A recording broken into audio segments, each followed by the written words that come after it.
35 दिन हो गए हैं। शुरू में लगता था 30 दिन में सब कुछ बदल जाएगा, व्यूज़ आएंगे, लोग पहचानेंगे, पर रियलिटी थोड़ी अलग निकली। कल दिन ऐसा गया जब वीडियो बनाने का मन ही नहीं था।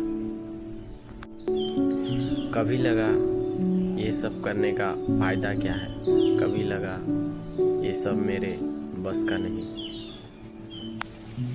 लेकिन फिर एक बात समझ आई, सक्सेस का असली टेस्ट व्यू से नहीं होता, कंसिस्टेंसी से होता है। अगर 35 दिन मैंने अपने सपने को नहीं छोड़ा तो मेरा सपना भी मेरे को नहीं छोड़ेगा। इसीलिए आज भी कैमरा ऑन है और जर्नी कंटिन्यू है।